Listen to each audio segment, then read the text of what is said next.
So fit particularly around shoulders and neck is the key thing, and then quality around particularly canvas in the chest. So start pulling apart the canvas, start pulling apart the jacket around a button, feel the layers of canvas in between. And if something that's bespoke, turn over the lapel and check for the hand padding underneath the lapel and see whether that's hand padded and made that way.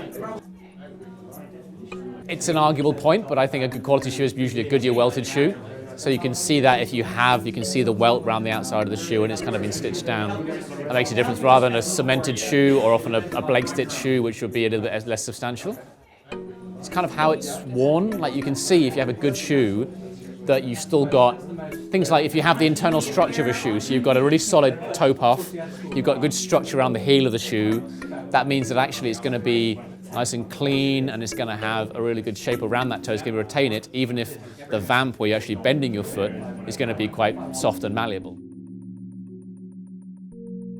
Quality is a lot about craft. So if you want quality clothes, it's a lot about the craft that's involved with it. Craft is a very human factor.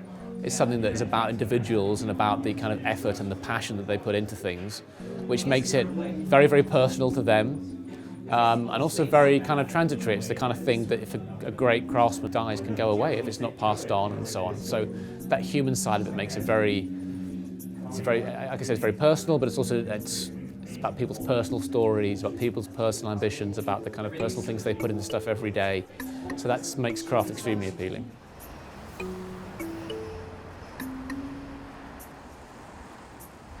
One of the things I liked about the setup here is the fact that Francesco has jackets on display showing his designs, how he makes things, his different cuts, cloths. You can try things on and get a sense of it more like a ready-to-wear store before you make the purchase, and then you can get something better that's much more personal.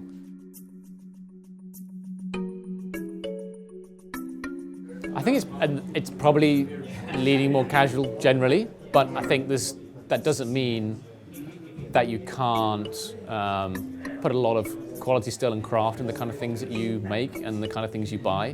So you can still have very soft tweed jackets that will seem very casual, or nice trousers that are very casual, or shoes, as we just said just now, but actually still have a lot of quality and craft that kind of go into them. I think it's important. And at the same time, you're always going to have the need or the drive to dress up a little bit smarter because you're more senior, more professional, because the event or the propriety generally kind of suggests it, or you'd be rewarded for that. And that's always going to be that little bit more formal, you know?